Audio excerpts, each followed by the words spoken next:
Lyons, and I am the secretary for our local NARPM chapter.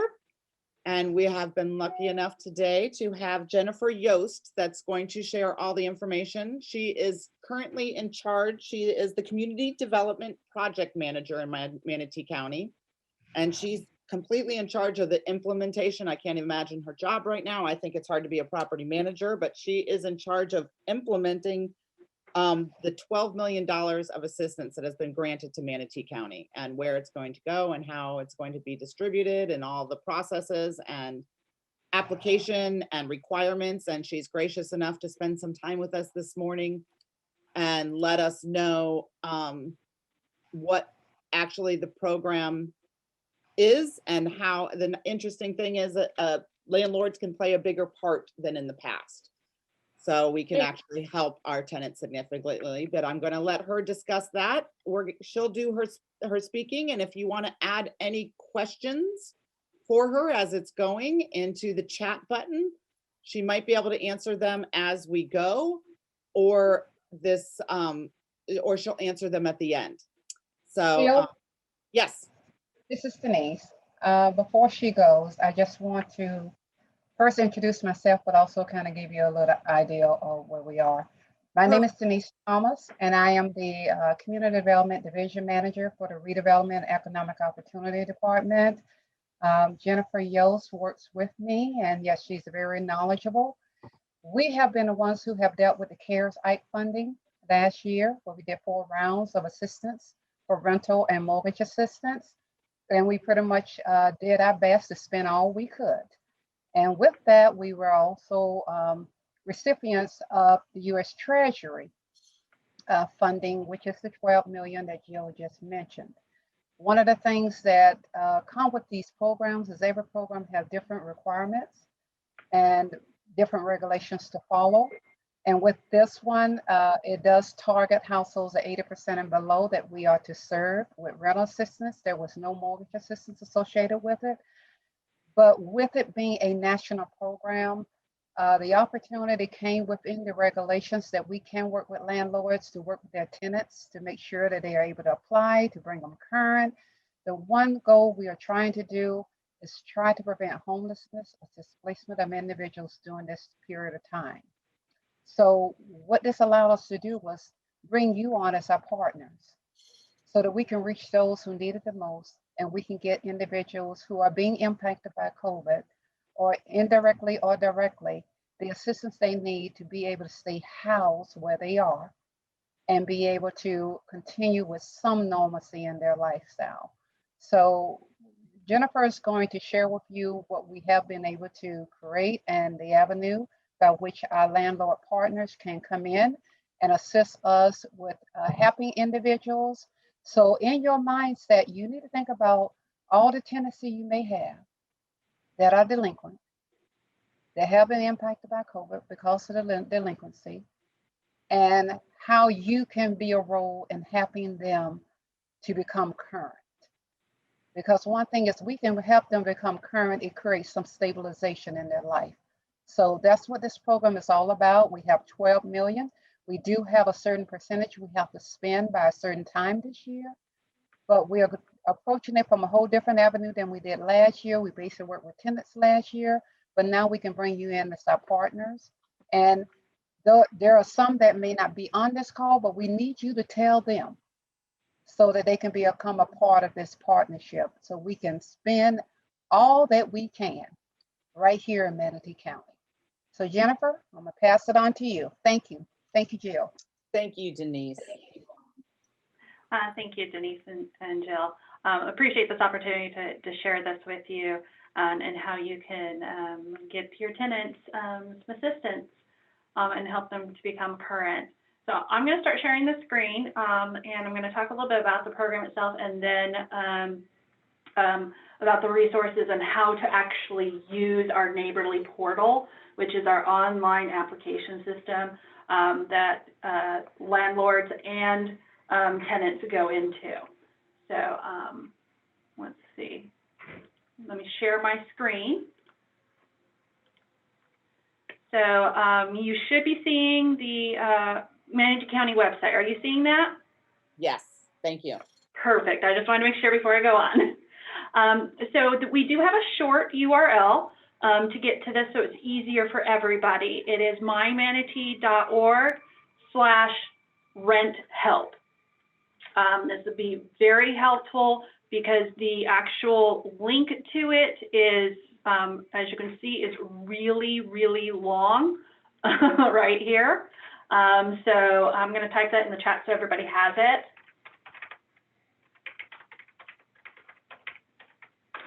That's the easiest way to get to the Emergency Rental Assistance Program section of our website. Now, Denise gave a little bit of this information. It is from the U.S. Treasury. It is from the bill that Congress signed and passed in December of 2020, and it's $12 million. This is for renters only. It is for rent and landlord paid utilities. So it's the utilities that are included in the lease. So it is not for Peace River or Florida Power and Light. It is for the utilities that the tenants pay to you as the property managers and landlords. It is eligible for grant funds of up to 12 months of assistance for the tenants. So part of that 12 months is we cannot pay rent prior to April 1st, 2020. So the tenant has to have already paid March 2020's rent. We don't care when they paid it. It could have been in March of 2020, it could have been in December of 2020, or it could be 2 days ago. The funds cannot be used for any expenses from March of 2020. So they have to have paid at least through March. So that's something to take into account. The application opened on February 16th, but there is no close date. So we are encouraging everybody to take their time to do the application in its entirety and make sure they have the information. It's not a first come, first serve process. So it's to take their time and get it. If we have all the documents, we can review an application very quickly. What takes us longer is when we have to go back and forth and say, this isn't what we need something different. And this is where you can be really helpful for tenants. So I'm gonna go down below. So some of the information that we have to gather is we have to obtain income documentation of the tenant. So they have to provide us either their filed 2020 taxes or the source documentation for their 2020 taxes, or the last 2 months of income statements, so pay stubs, unemployment, child support, alimony, Social Security, any of that. So we have to actually income document everybody. The applicant must be on the lease, and the applicant must be a U.S. citizen or legal resident alien. We don't know anything, any of that information for anybody else residing in the household. We just need to know their names. We don't, so they do not have to provide us documentation of that. This is only for properties that are in Manatee County. So if they're in Sarasota County, we can't assist with it. The household has to have either have someone in the household that qualified for unemployment or has experienced a reduction in household income or incurred significant costs or experienced a financial hardship due to COVID-19. That is U.S. Treasury language. So if someone in the household, this is what we call our COVID-19 impact. So someone has to qualify for unemployment. They have to have had a reduction in income, or they have to have had a significant cost or financial hardship. So such as a significant cost or financial hardship is they have a $40,000 medical bill because someone in the household was hospitalized for months because of COVID. And so they're struggling being able to pay that and pay their rent. There is a few exclusions, and this one is a big one for you guys, is if they are receiving Section 8 vouchers, they're not eligible. They have to go to the housing authority and talk to the housing authority about having that subsidy that they're receiving adjusted based upon the impact that they've had in their income. So this is a U.S. Treasury requirement that we cannot use this money to assist households whose income is adjusted or rent is adjusted based upon their income. So how much the Section 8 voucher is based upon their income. We also don't do room rentals, so the landlord cannot reside with the tenant. They have to be at separate areas. And then we already talked about that household income. The household income, it has to be at or below 80% of area median income. And I'm going to scroll down to show you what that amounts are. So household size of 4 has to make less than $61,200 annualized. So they have to have made less than that in 2020, or over the last 2 months for the entire household, less than that when you take the 2 months and times it by 6. So you annualize the last 2 months of their income. When I was talking about this is not a first come, first serve, we are required by the U.S. Treasury to prioritize. So those households that make less than 50% area median income, or someone in the household has been unemployed for 90 days or more as of the day of the application, are reviewed first. It doesn't mean they get paid first, they're reviewed first. Because as I said at the beginning, if they take their time and get us all the documentation, we can review it very quickly and move it along in the process.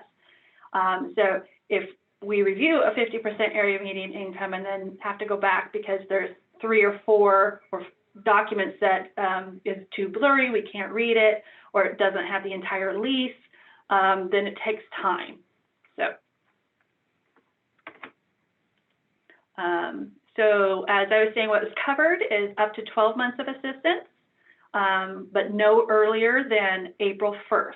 So if someone has April 1st to March of 2021, that's their 12 months, we're done with them. So there is required documentation that they have to upload: household income, the information, the COVID-19 impact stuff. They need a delinquency notice from you. So it doesn't have to be an eviction. It doesn't have to be a 3-day notice. It needs to be saying, this is how much you owe. So that's where they need that from you, so they can tell us. They need a copy of the current lease that's signed. So if you have a lease that is current and active, that's great, and it has to cover all the months that assistance is being requested. If it is a expired lease, but you are not wanting to renew their lease until their debt is paid, which is very common. If it has a month-to-month clause in the lease, we're okay. If it's not current and there's no month-to-month, we do need to have a statement that is signed by both you, the landlord, and the tenant that says, we acknowledge we are on a month-to-month. So it has to be dated and signed by both of you that says you're acknowledging that you're on a month-to-month, because your lease did not automatically have a month-to-month clause in it. So the identification, the U.S. citizenship documentation. If the applicant, who is the person on the lease, is not the one impacted by COVID-19, such as it might be a partner, or it might be their adult child that lives with them. If they're not on the lease, we have to have proof that they actually reside there. So they may have already let you know, but you didn't actually update the lease. So they may be coming to you to say, yes, we know that person is residing there and they are part of the household. And if you actually, as a landlord, can apply on behalf of tenants, and I'll actually go through what that means. And that piece is the only piece that's required by you if you are doing the application for the tenant. So I'm going to go through the whole process for you. So when you come to this website, we have the FAQs, we have outreach information. So on outreach information, you can use this information to send to your tenants. So we have social media, we have flyers. So we have an English and Spanish already, so you can get it out to all of your tenants, so you don't have to create something. You can just borrow and use any of this information. And then we have a bunch of FAQs as well. That goes through and answers a lot of the scenarios and questions that applicants may have. And sorry, this is taking a little bit to get there. There we go. And so we have a bunch of variety of questions that are out there that people have already asked. And so we've put up the answers onto our FAQs. So such as like room rentals, and how do they document for self-employment. So we have a lot of scenarios in here to help answer what documentation is required for it. So I'm going to go back to the main page for our ERA, and this is where you land with the short title that I provided in the chat. And we have this Apply Now button. this is going to take you to the Neighborly online portal. So the first thing that happens is that you're going to have to register. And so you're going to click on the register button, and you're going to put in the email address, first name, last name, and a password, and going to hit continue. Since I'm already registered, my information is in there already. Now this is where you have to make a decision with your tenant, is who's going to register. So if the tenant is registering using their email, that means all communication will be with the tenant, and the communication will not be with you until we ask for verification of indebtedness. So if they're using them for putting their information and you're just helping them fill out the application, it is the tenant applying. You are not applying on their behalf, you're just helping them. You're providing them a computer, you're their fingers. Now, if you were putting in your email address at this point, so all communications coming to you, then you are applying on behalf of the tenant. And that's when you have to have that form signed by the tenant. And we're going to go through what that form actually is. So it's really important at this stage to decide who's getting all the communications from Manatee County. And so once you've registered, you're going to get an email from Neighborly. It'll come in about 10 minutes or so, and it will say, okay, you're ready. And then you'll be able to come in here and actually sign in. And if you forget your password, it's right here. And yes, you can apply for more than one tenant with the same email address. So if you are putting in your landlord email and you're applying for 3 of your tenants, they're going to give you all of their income documentation, the COVID-19, all of their identification information. Yes, you can apply and submit multiple applications for different tenants. So when you sign in, you're going to come to a landing page, and I've created a few test cases so that we can see. So you normally would not see this yet. Your first is you're going to see these 2 boxes, this information here, the tenant emergency rental and the landlord. So there you go. So you are determining, am I just filling out the landlord information, or am I applying on behalf of a tenant? So if you are applying on behalf of a tenant, you're going to fill out the tenant application. So if you have a tenant John and tenant Jane, you're going to do 2 applications. You're going to do one for John, you're going to do one for Jane. If you are going to just be putting in your information as a landlord and then invite your tenants to complete an application, then you would come down here to landlord resident assistance. And so that's the one that we're going to go to first, is go to this one here, is as a landlord, because that's how most of you are going to do your side of it. So you're going to click here, start a new application, and you're going to put in your landlord name. You don't put in your tenant's name here. This is as a landlord, so it's landlord rental assistance. And so it's your name that you're going to put in here, and you click start application. So.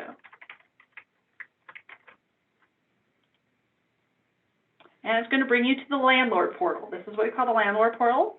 And this is where you're going to begin the process.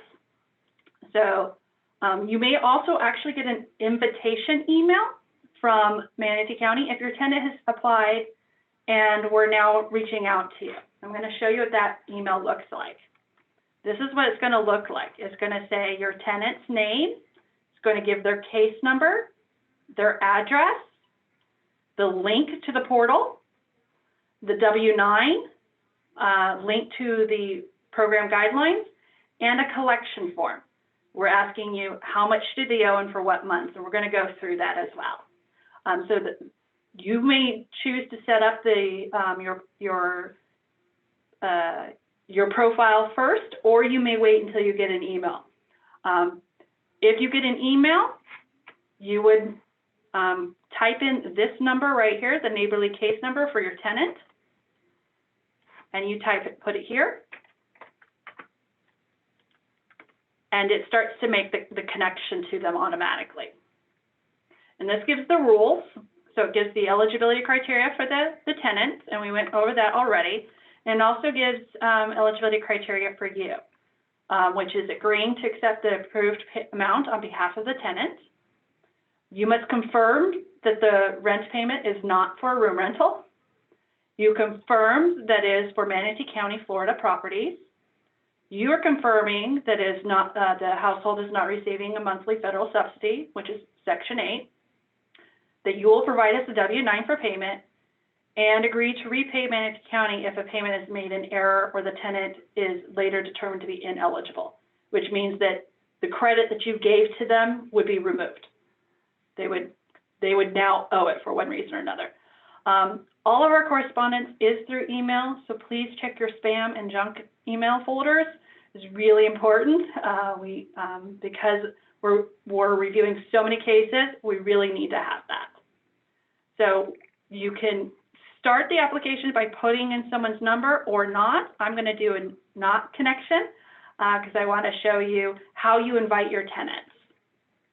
So you're going to go and do complete and save.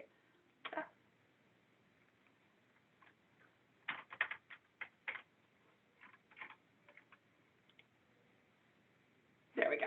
So you're going to put in your legal information. So you're going to provide us your W-9. So you're going to put in line 1 from your W-9, line 2, and the address that's in the W-9. Provide us contact information of a person, your phone number, your email that you want the communication to be with, the EIN or Social Security number for payment records as it appears on the W-9. Tell if it's an EIN or a Social Security number. We have the W-9 form that you can download if you don't already have one. The thing that you must know is that we need the most recent version of the W-9. So it's the October 2018 version of the W-9. I'm going to scroll in here so you can see it better. So the October 2018. IRS updated it, so if you're using the November 2017, we do need the more up-to-date version signed and put up there. And then we need the actual mailing address. Because we know some of your legal addresses may be somewhere else in the country, but you want it to actually come to your office as the property management company. And then once you put it in, you do complete and continue. And then takes you down to the tenant information. This is where you add tenants. This is the system will actually send an email to your tenant and say, hey, go do an application. So you type in their email. So I'm going to send one to Denise.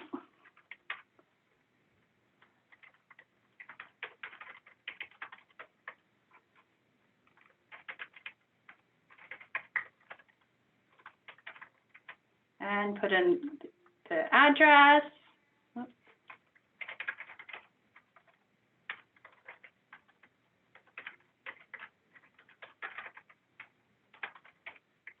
Sorry,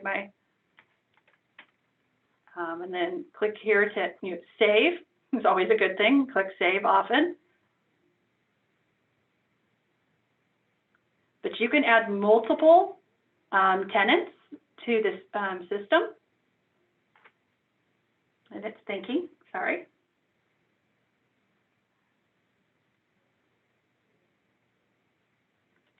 So you can add an additional tenant and just keep going and adding more and more tenants.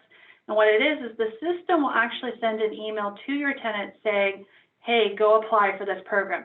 You know who's delinquent. You probably have an idea of who is delinquent because of COVID, because they've talked to you for one reason or another. Okay, and so you can add that. You can also upload ledgers for each of your clients documenting their arrears. Just know that we'll be asking for that again because we know things can change within 2 to 3 weeks or 4 weeks, or how long it takes us to get through their application. So if you provide their rental arrears here, that will prove their delinquency information, but we will ask for confirmation. And once you have gone through each of those, once you have a green box on each of these, it will take you to the submit button.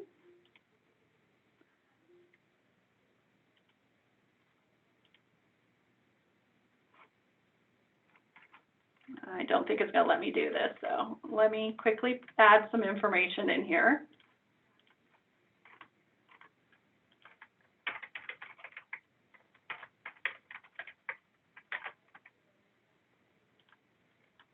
Okay. think I've got enough numbers in there.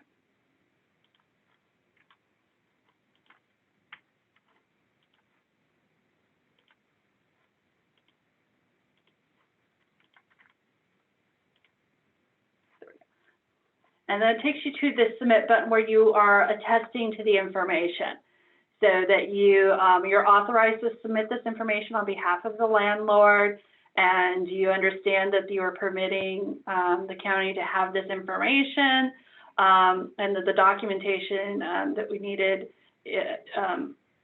that you're providing needed to assist in determining eligibility for the applicants, that you're familiar with the rental agreements, and then the 3 statements about false information, providing that to a government official is illegal, and don't do it.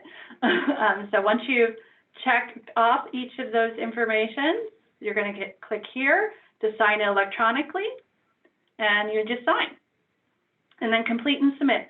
We are then notified that you've submitted information into the system. What happens is, as we make connections between your profile and landlord's and tenants' profiles, you're able to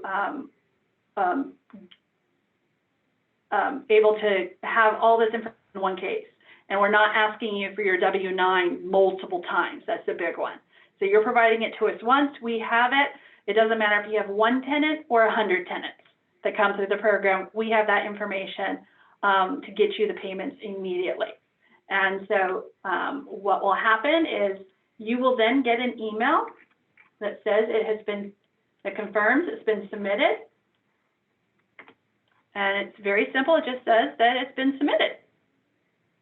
And so it tells you, and you're in that spot, and it automatically sends out to your tenants. You can come back into it, and you can go and see the tenant's information, see if it was wrong. If you need us to reopen it because you want to add more tenants, you can, and be able to do that. So I'm going to go back out to and show you how to apply on behalf of tenants, so that you can see. And I've started one, but you would come in here and click on this to start the application, but I'm going to go into one that I've already started because they have a lot more information in it. So you start here and you have the program overview. It's very similar to the information that was in your side. It gives the eligibility criteria of the tenant, eligibility criteria of the landlord, and what documentation they need to provide. And then once they've read that, complete and save. Okay. Jennifer. Yes. Jennifer, I sent you the email that I got that you sent to me. Thank you. What the tenant gets, if you want to show that. So this is what the tenant sees. Say, so the tenant will get this email from the system that says, your current landlord is inviting you to apply for for the unit. This program is an alternative to eviction for non-payment. It gives them the link to it so that they can go directly to the system and start applying. So that's how you would do it when you are inviting tenants to apply. Thank you, Denise. You're welcome. And so once they're done with that, they're going to hit the complete and continue. It'll put a check mark. Okay, that bumped me out. I apologize. Go back in.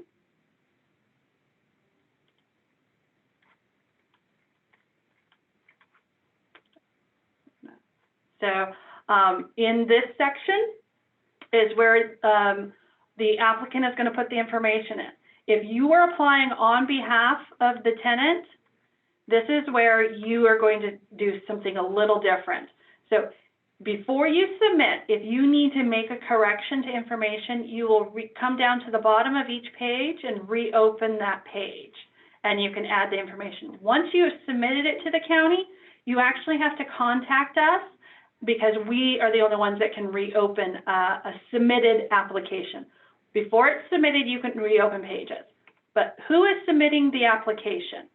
This is where it's either the applicant, and it's the applicant's email that was created to register, or you as the landlord, okay?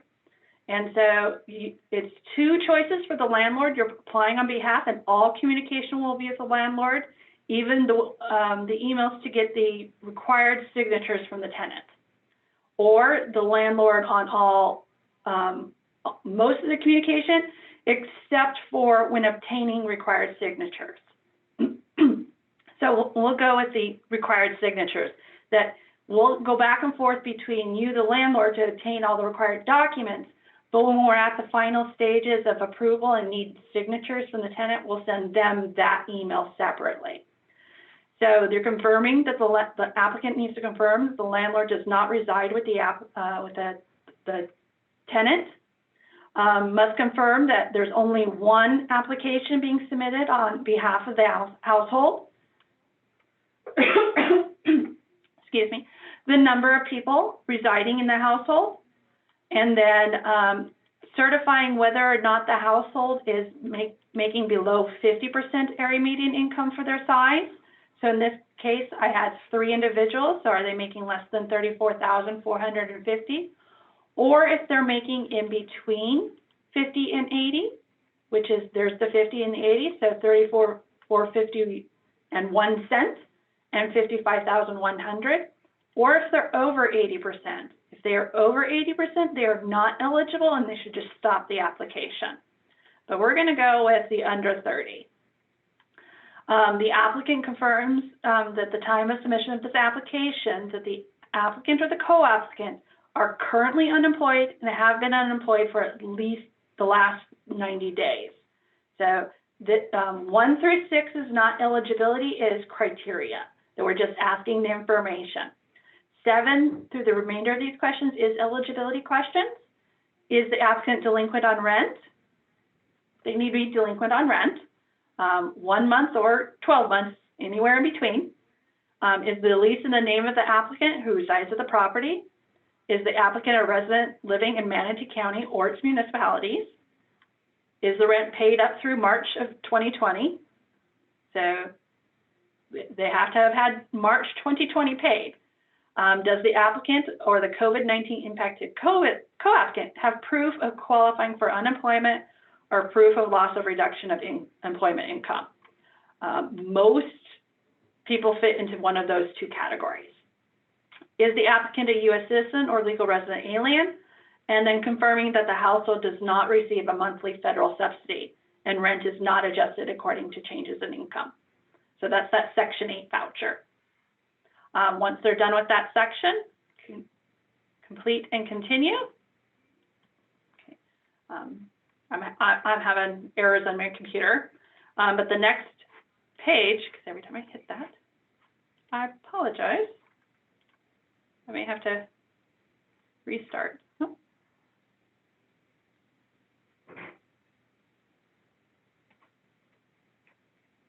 Give me a moment. I'm going to reopen it.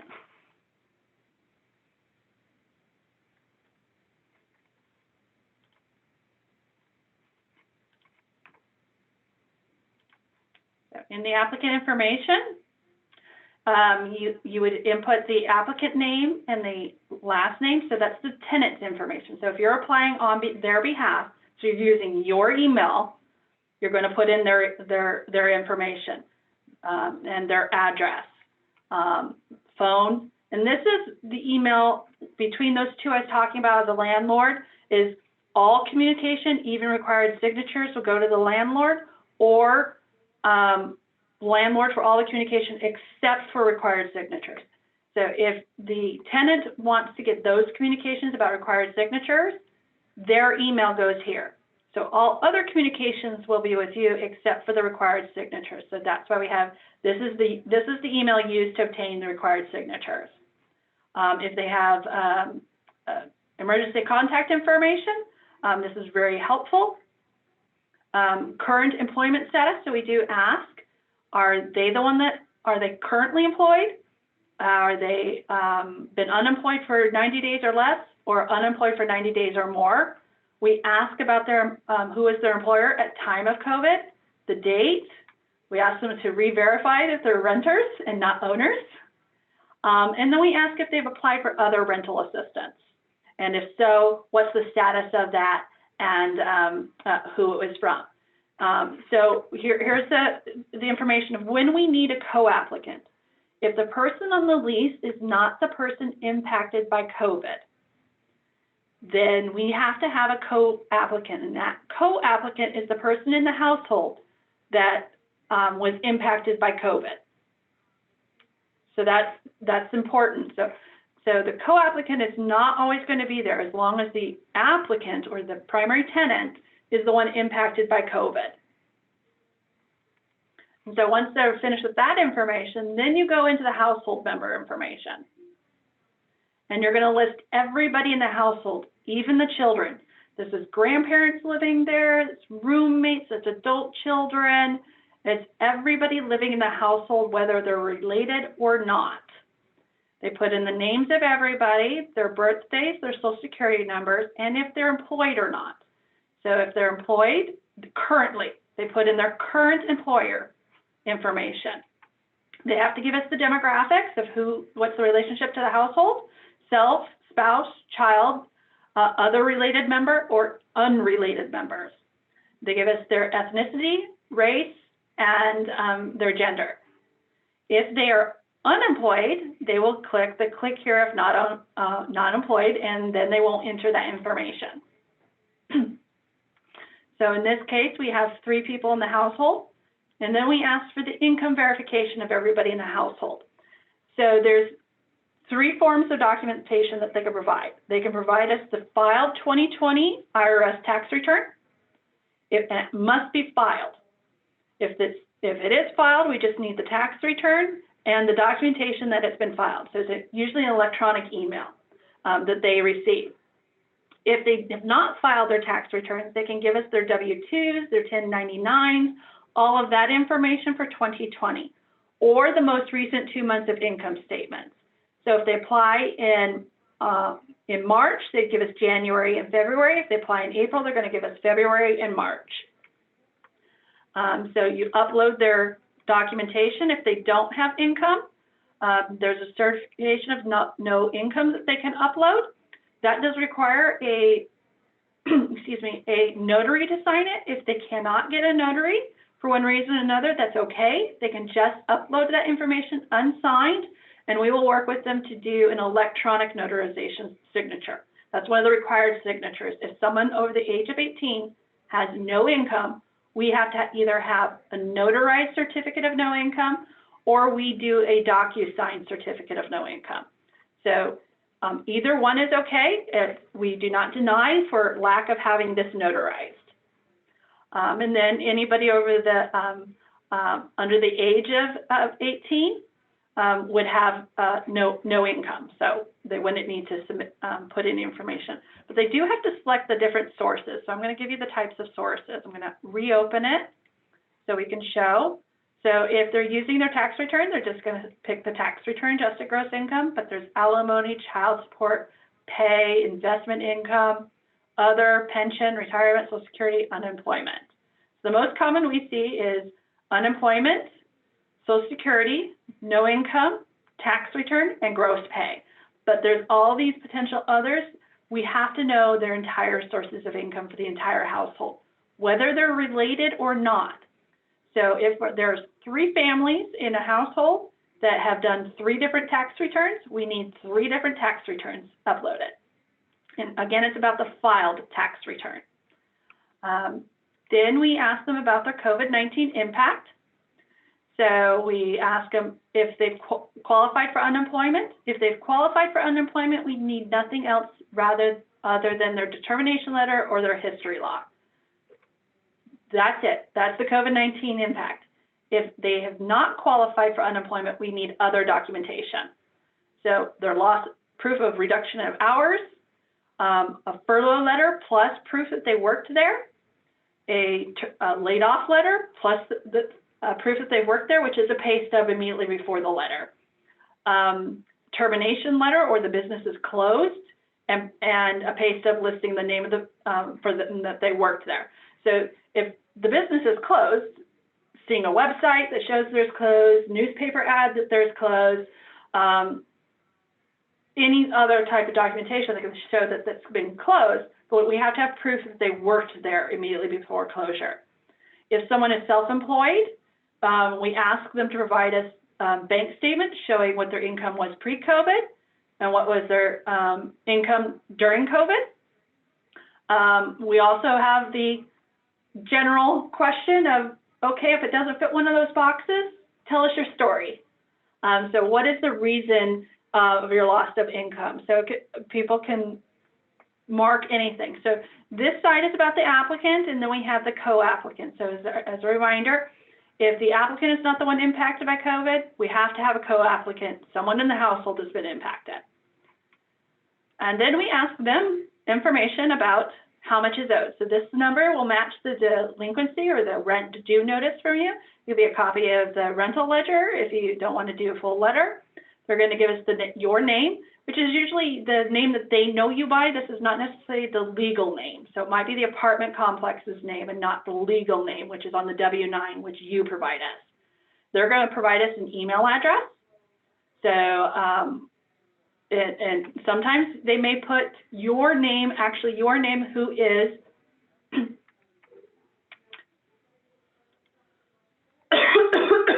sorry, excuse me.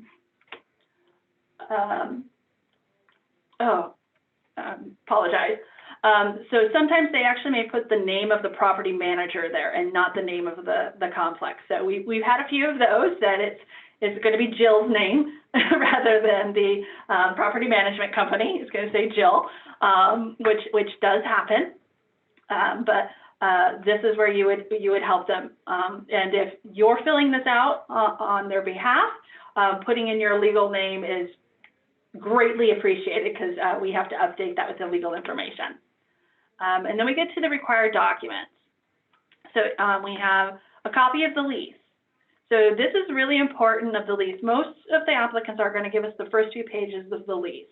However, if they pay you for utilities, if the utilities are part of your lease, they usually forget the utility addendum.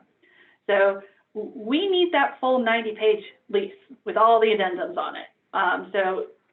Anybody that you're not working with directly that submits us that first few pages of the lease, we will be asking you for the full lease that includes the utility addendums because we have to have that source documentation to say this is what is required to be paid by the tenant.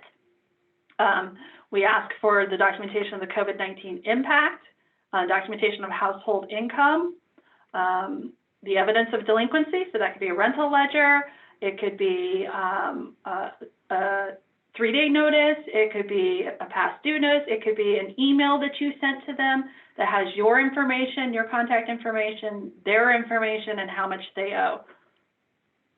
And then the proof of identification and U.S. citizenship. Now, the one document that you are required to give us if you are applying on behalf of a tenant, and that is when you use your email to start the application, is this Dra Tenant Authorization. This is something that's required by the U.S. Treasury. Well, the information is required by the U.S. Treasury. And so I'm just waiting for it to open. Okay. And so we created this form to make it easier. So this is the tenant's name. Tenant name, residing at the property located at 123 Main Street, authorized my landlord, Jill Lyons, to complete and submit on my behalf an application for rental assistance for Manatee County Emergency Rental Assistance Program.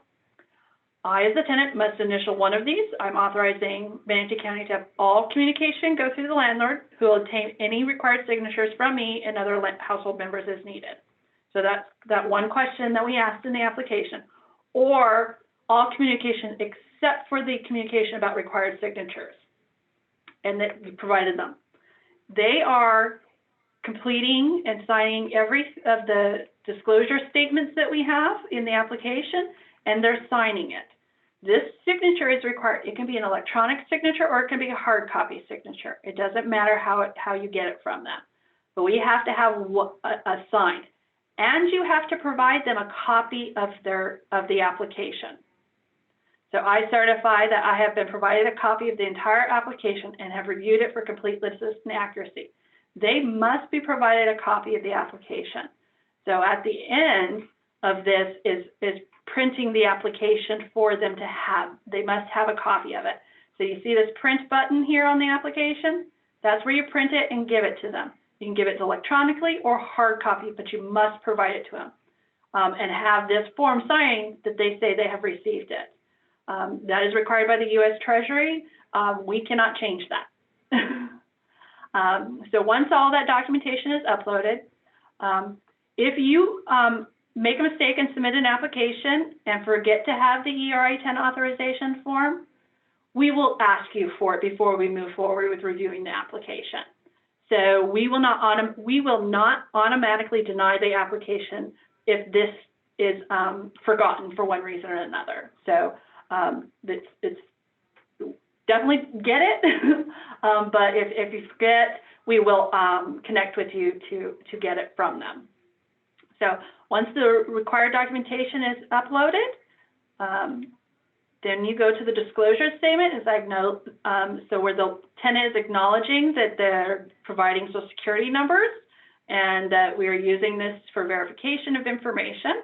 They click it, and in this case, if you're applying on their behalf, you would be signing it for them. That's why we have to have that ERA Tenant Authorization. And then there's the submit button. So down, oh, I gotta get that.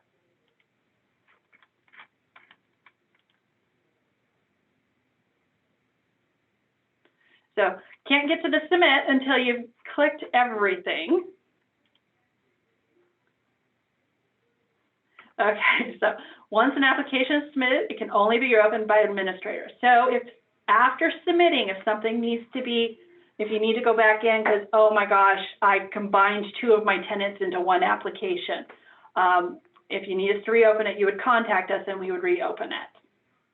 But this is the same information that's in the ERA Tenant Authorization that the tenant clicks on it, so that you are clicking this based upon them marking each of those sections in the ERA authorization form, and again, signing, and it gets submitted.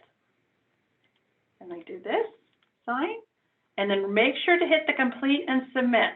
Until you hit this button, it is not submitted to us, and we do not look at the application.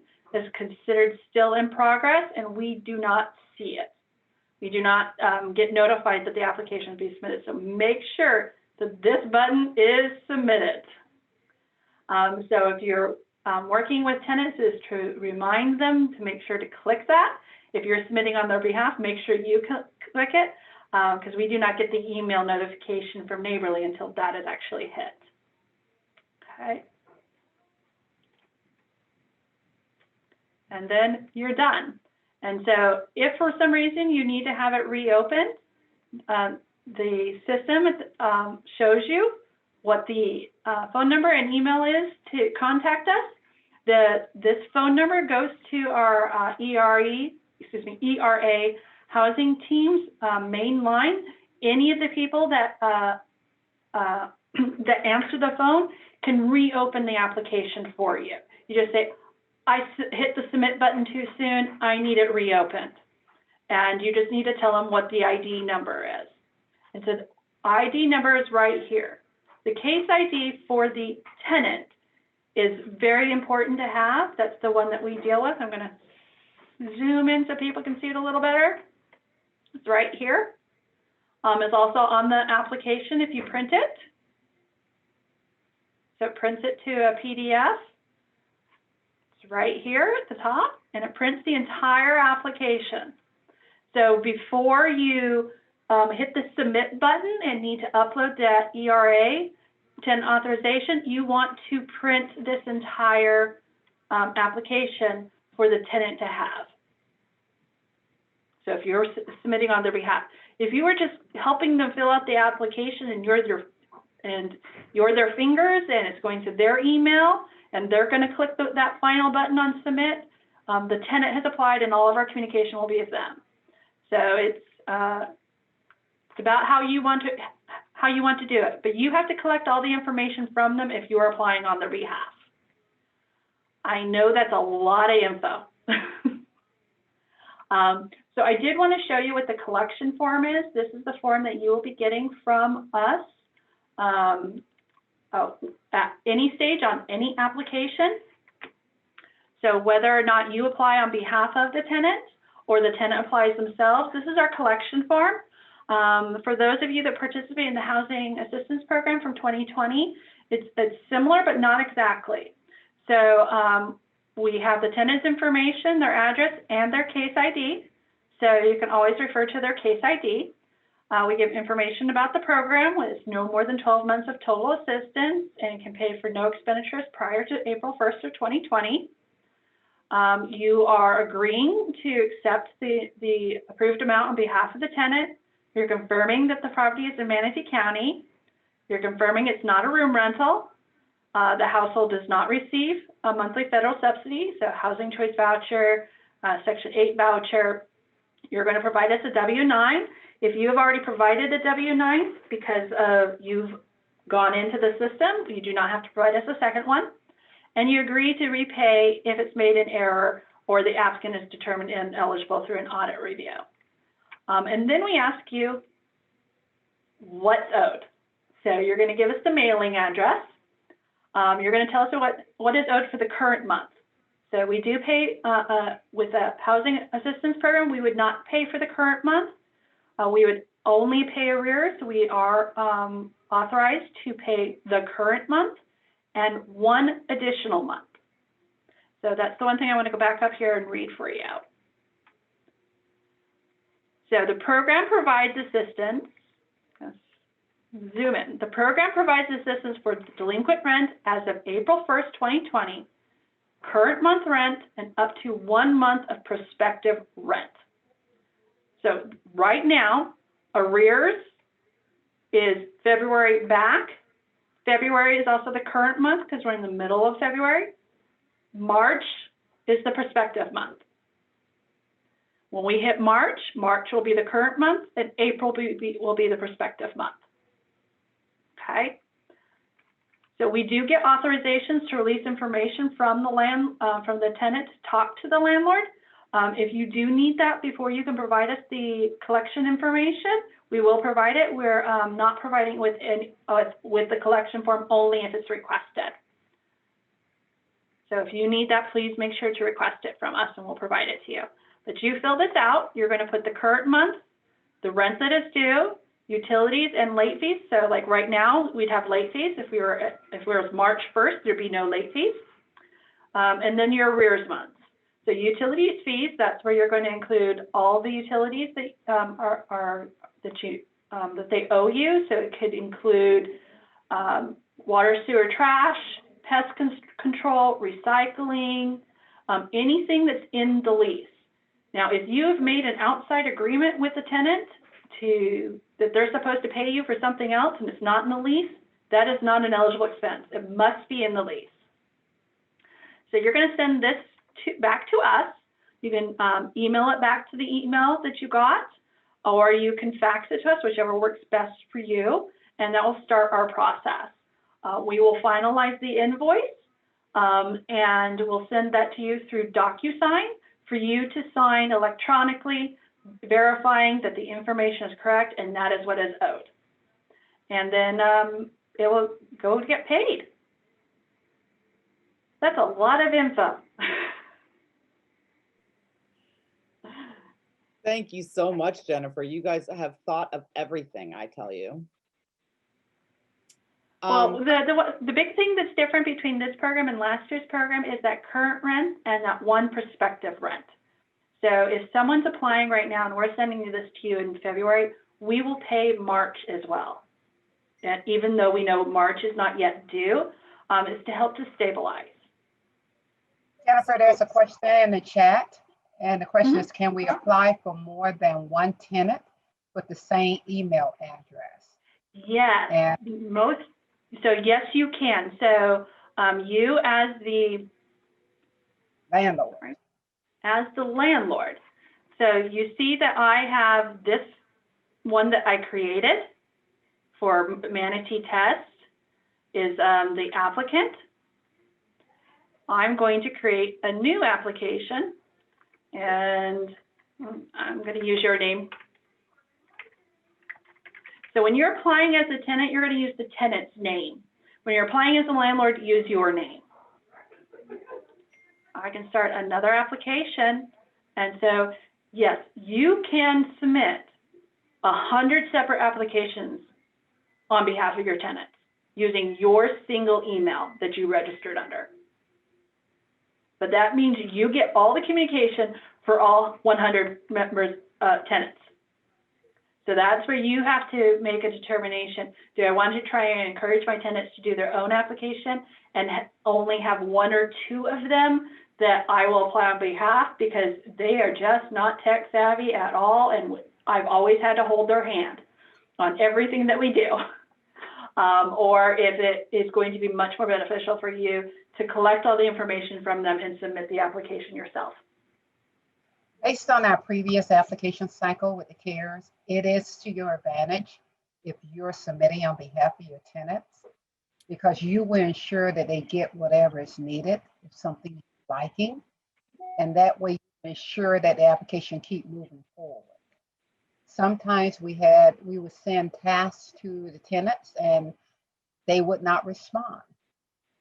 And the landlord didn't even know they weren't responding. And some of them got denied because of lack of response. That's one way to keep that control in your hand to ensure that they get through the full process and get approved so you can get paid. One of the things that Jennifer did share that I do want to make you aware, this is a U.S. Treasury funded program. And the Inspector General is reviewing applications that we submit for payment. They are looking to make sure that there is no fraudulent action and that everything is legit. I can tell you under the previous program, we have had some people who did commit fraud and they are going after them.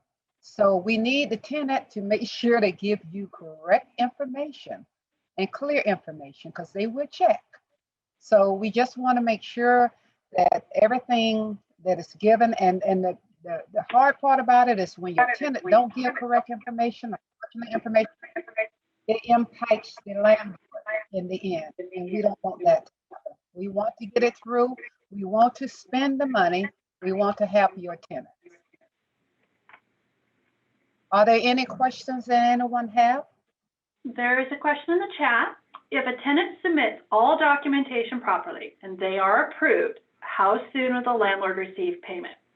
So it's a little bit of a tricky question because it's whether or not that case, that payment was pulled by the auditors, the Inspector General, to look at. So if they pull to look at it, it can hold the payment for anywhere from 3 days to 2 weeks. So if it's not pulled by the auditors and Inspector General, it could take anywhere from 3 to 6 weeks to get paid. Once we have the information and we've signed the invoice, or you've signed the invoice, we have to finalize the packet to send it over to the clerk's office, who actually is who cuts the checks, and that's where the auditors look at the information. So we have, with this program, have hired additional staff over in the finance department in the clerk's office to help process these payments. So we have not processed a payment yet. So I am basing this on what it took through the CARES Act when we did the housing assistance program. So 2020's program, it was 3 to 6 weeks on average for it to go out unless it was pulled. That is why the prospective rent came into play, because by us paying the month ahead, that gives enough cushion time for us to get a check to you and allow the person to be current when you receive the check. And that was one of the avenues, because county, you're going through county government process. So that's why we are including the current and the prospective month, so that when you get the check, by our mindset, that tenant should be current as of the time you get the check. because what you will receive from us is, so you send us the collection form and tell us how much is owed. So you give us arrears and current. So on the invoice that we send you to be signed, we take that information and we put it into an invoice, which will include all the arrears, the current month, and the prospective month. This is just a sample so you can see. It's going to list the rent approved, the landlord utility assistance approved, and the late fees approved. So a prospective month is not going to have any late fees associated. So it will be there, and this is where you're going to re-verify that what we put in is actually what is owed. You are certifying that same information that we stated before, that it's true, that's Manatee County properties, it's not a room rental, it's not a federal subsidy, and we'll repay it if it's made in error or a person is found to be ineligible, and then you're signing it. So this is the invoice, and this is the amount that you would get the check for, okay? Can payments be deposited ACH instead of the check being mailed to help speed up the payment to the landlord? Actually, with our process, wiring or ACH actually takes longer than mailing a check. That was something, I don't know why it is, but that actually is the truth. It took longer during the housing assistance program, and as such, we have actually removed that as an option from the program. The other reason, I'm not a finance person. I don't understand that. All I know is it actually took a few days longer to do the wiring, the ACH deposits, rather than the mailing. Jennifer, also with that, we had issues with the wiring because a lot of individuals, the wiring information did not go through, and we had to send it more than one time, and each time it costs us. So that is one of the preferences that we prefer to issue the check rather than go through the wiring. Because we had so many issues with it. And you would think individuals would know the wiring, but we had so many issues with it. Yeah, unfortunately, that was the case. So many that gave us the wiring information, we tried it, and in the end, we wound up writing a check for them. Because they're like, well, that's the information I have. Well, it's not going through. So, any other questions? I do want you to have this contact information and email for it. So I'm going to actually copy it in the chat so you actually have that as well. If at any time during the process you're coming up with, what do I do at this? What do I do now? Our ERA staff that is working on this program on a daily basis are answering phone calls from tenants, from landlords, helping walking people through the application process. Our role is to assist individuals to get this through and get the assistance out there and to help them and to help you, because you have bills that have to be paid regardless of the tenant making their rent payment or not. And we know there is lots of people out there that have been struggling a long time, and you have some significant debt owed because of it. And if they can qualify for and meet the federal guidelines for this, definitely encourage them to get in, submit an application, and we're going through them as fast as we can. We're already, we opened up on the 16th, so just a week ago, and we're already at the stage of starting to contact landlords on the first batch that came through. So, it's encouraged them to take their time to get all the documentation together. The best documentation, if they have it, is filed 2020 taxes and proof that someone in the household qualified for unemployment on or after April 1st of 2020. They don't have to be on unemployment now. They just have had to have been on unemployment during that time period. Because the COVID-19 impact, they don't have to be impacted today. They could have been impacted 3 months ago, but they're behind because of it. They could have been impacted a year ago, back in when we first had the safer at home orders, and they were at home for 2-3 months and then got back to work. But they've been behind ever since, and they're just not able to catch up. So it's any time that they're impacted by COVID-19 and their 2020 taxes, is the best documentation we can have. Now, if the household didn't, was not financially impacted until 2 weeks ago, that's fine too. That's when they give us the last 2 months of income statements if their 2020 taxes don't show that they're below 80% of area median income. And again, I'm going to show that amount. And it is on our website, so you don't actually have to go into the application to find it. It's actually on our website, the 50 and 80% right there. Just have to be in the application, so I'm showing you in the application. But it's the 80%. If their household income is below 80%, then by 2020 income information, that's the best documentation they can provide us. Let me ask you this. It's too much to type in the chat. I apologize. Oh, no problem. Real life situation with many tenants is at the beginning of the month, they don't have all the rent and they're trickling it along. They've been paying $200 and then $400. And as they get it, they have been paying their rent, but they're hurting. They've been hurting for months, but they don't pay zero in rent. They're just trickling along. Once somebody applies, on March 5th, they maybe haven't paid any of March rent. Once we fill out the paperwork and we know they're hurting, can we let them trickle along in March while they're going along with their 3 to 6 weeks that you guys are processing this? Or does this enable us not to collect any rents once the application is submitted?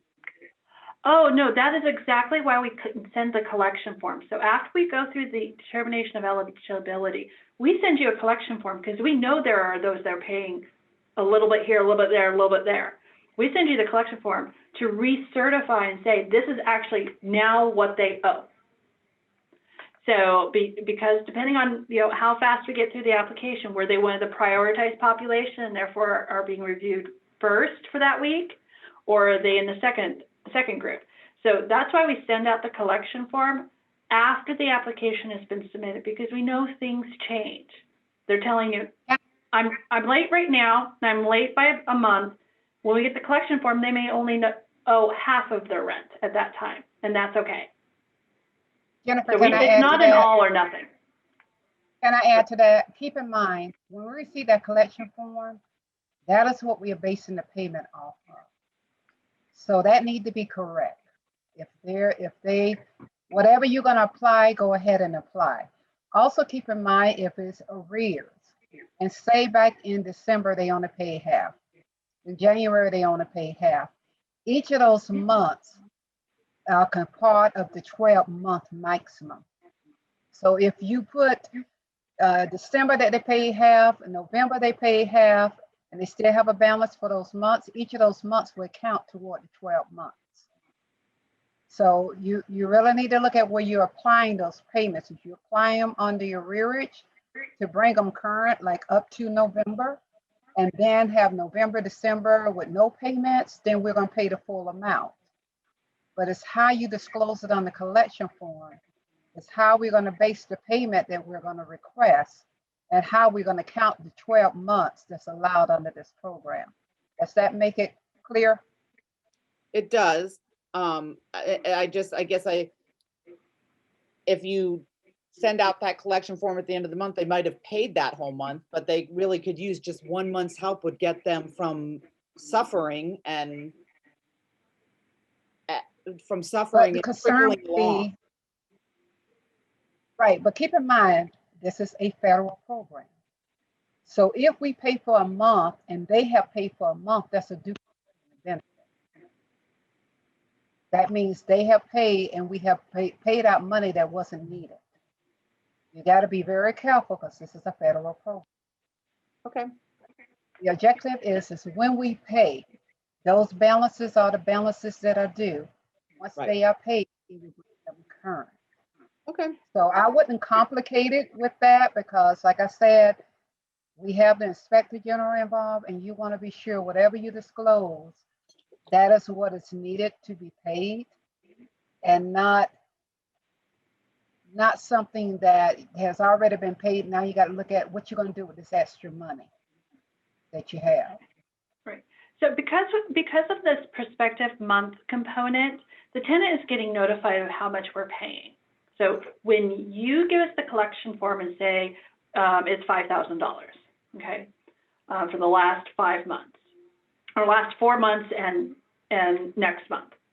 So it's $5,000. We are sending you the invoice at the same time that we're sending them a document that says you're getting $5,000 to go towards these months of assistance. So they're getting that information the same as what we're telling you of how much we're paying and what months we're paying for. So as Denise was saying, is say the rent is $1,000 a month. They paid $500 in November, $500 in December. If the payment in December was also applied to November to make November current, and now they're fully behind in December, even though they made the payment in December, we only count December. However, if you apply $500 in November and $500 December, then we're paying $500 for November and $500 for December rather than just $1,000 in December. So we know the collection form and the invoice is going to be signed. The duplication benefit is going to be signed. And then some tenants may go, here's your $50, here's your $50. If it's coming from them, it's about applying it after the month. So you're going to give them what would be equivalent to a credit. So if we're paying for all the way through March, they give you $50, you're going to apply it to April because you're going to know we're coming up through the March payment. That's a smart way to do it. Just so that there is no duplication, and it's that we're paying the actual debt that's owed. Yes. Yeah, so I would not count something as the money's coming until you actually sign the invoice. The collection form comes to us, we make sure we get everything, and then we have the tenant sign what's called a duplication of benefit, where they say, if I get other assistance to pay this rent, I promise to let Manatee County know. If they don't sign that, we can't send you a check. And we have had tenants that have never signed that. The landlord signed the invoice, but the tenant never signed the duplication of benefit. And so we've had to go to the landlord and go, sorry, the tenant failed to complete everything. Because we have to do that at the end, because that is where we tell them how much they're getting. I don't know why they refuse to sign. Usually they've just disappeared. They've ghosted us. Any other questions? I don't see any more questions in the chat, but Denise and Jennifer, I really appreciate all your time, and it's very organized. And it's nice that people can do it after hours, because a lot of the assistance has been during the day when people are working. They have to actually go meet somebody, and that's difficult. Yeah, we definitely wanted to remove the requirement of anybody having to meet with us. So if there's any time that they're feeling they have to get a notary public to sign something and be notarized, they don't need to. If they just got to provide us the information, we'll follow up to get a legal electronic signature that doesn't require a notary. And the other good thing is that Neighborly is a web-based system, so it's very user-friendly and can be accessed on the weekends and the wee hours of the night or whenever you need to.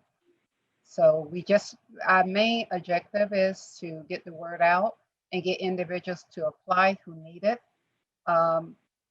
We just want to make sure that those are legitimate reasons and that they supply legitimate documentation so that we can assist people as they need to be assisted. So your help and your partnership is very much needed for the success of this program. And we're thankful that you took the time out of your schedule to even see about this program, because it is out there, it is available, and it'll be out there for however long we need it. But as with anything, you need to take advantage of it now, because Do you know if Sarasota County is going to be doing anything similar? Have you guys been talking at all? I believe they receive an allocation, but every jurisdiction developed their program their way. When we got the notification of the funds, we began working to design this program and work with it. And they probably will do the same too, but I can't tell you how their approach would be. Okay. Well, thank you very much, and I appreciate your time today. Have a good rest of your home. Thank you. All right. You Appreciate it. take Thank you. care. Bye-bye now. Bye-bye.